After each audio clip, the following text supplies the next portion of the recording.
I'm here with Gordon Al from the Grand Street Stompers, and we are on Grand Street stomping along today on a sort of walking food shopping tour. So we're gonna hit our first place, which is Ferrara's Bakery on Grand Street. Yes, classic place, very good lit signage, and we're gonna go in.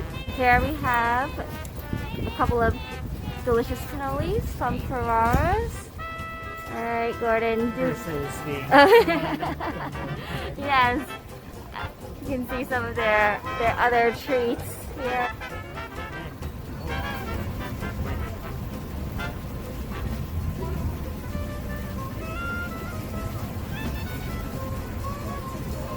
right, man. Yes, this is the best way to start off a food crawl, is dessert first.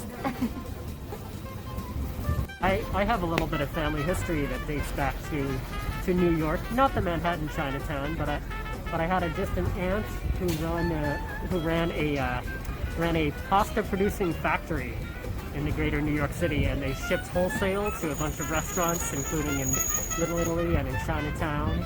I don't know where the factory was located, so I feel a little bit connected to the ravioli company. Oh, that's awesome. We're gonna check it out. Yeah. So Grand Street and Mulberry is sort of like the intersection of Little Italy and Chinatown now. I mean, like, obviously decades ago it was mostly Italian Americans here.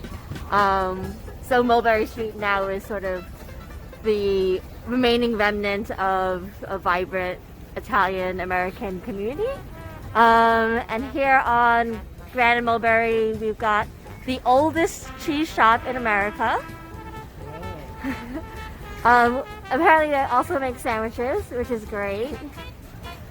And the Piemonte Ravioli Company, which is actually where I get all of my ravioli. They have like really good lobster ravioli with lots of stuffing. And you can see, like, now they have like all these pretty colors, very Instagrammable. Yeah, so coming up is Banh Mi Saigon, which is, as you can see, a very popular banh mi spot. There's a line of people waiting on the coldest day of the year. And then this is actually a place that's near and dear to my heart, is DePaulo's. Used to be a Lataricia, which means they primarily sell cheese, but now they also sell like Italian cured meats, pasta. It's essentially like the original Italy for me. So I remember coming here as a kid with my mom just to get like ham and cheese for school lunches. But they've since expanded. They have sort of a winery next door. Alright, so this is Yaya Tea on the corner of Grand and Mott, and actually this was the original DePaulo location. They moved across the street in like 2002. So Yaya Tea, they have some really good Japanese onigiri, and we're gonna go in and try some. So Gordon, you got the spam onigiri with a cute label and everything. Very nice. So what Olivia was saying about, as a child, getting the ham and cheese for sandwiches at DePaulo's there, for Japanese and Japanese Americans, onigiri, or these rice balls usually wrapped in seaweed, is a thing that you can think of as being very sandwich-like. Like, we use it for packed lunches. Back in the olden days, like, travelers would carry the rice balls, or soldiers would carry them. And in the current incarnation, wrapped with seaweed, they're about 250 years old. Meanwhile, just the rice balls themselves date back to the 1st century of the Common Era. So the rice balls themselves significantly older than America. But here we, of course, with spam. Do you want to talk about spam? So I'll talk about spam because I freaking love spam. Spam was invented by Americans, and it essentially became very popular in parts of Asia like Japan, Korea, the Philippines, other Pacific islands like Guam, Samoa, and Hawaii.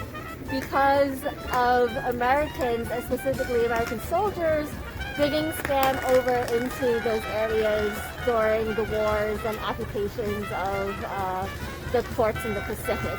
So thank you, the U.S. government, U.S. Army, for bringing delicious Spam over. So we just walked down the block on Grand Street to 218 Restaurant, where we're gonna get some delicious Cantonese roast meats. See, they make their own char siu. Yeah, they make their own char siu, roast duck, chicken, crispy roast pork, and also on the weekdays they do this lunch special. So you can get like a full entree, rice, and soup for less than $8. Alright, so we are at Double Crispy Bakery on Grand Street. Just looking at the plethora of Chinese baked goods. Oh my god, they have husband cakes. What?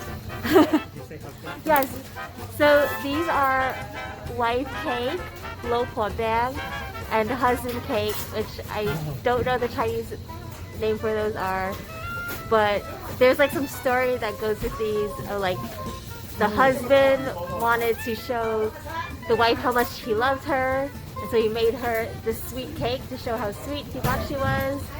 The last stop of the day is Aqua Best, which is a pretty awesome seafood market here on Grand Street. So you're gonna take a look inside. So this is just a great place to get fresh seafood, frozen seafood. Well, that is we're walking to our Grand Street. What do you think, Gordon? Very nice. What variety, so many tasty foods. A lot of history here. Yes, lots. So definitely come down Grand Street, Chinatown, Little Italy. Not bad.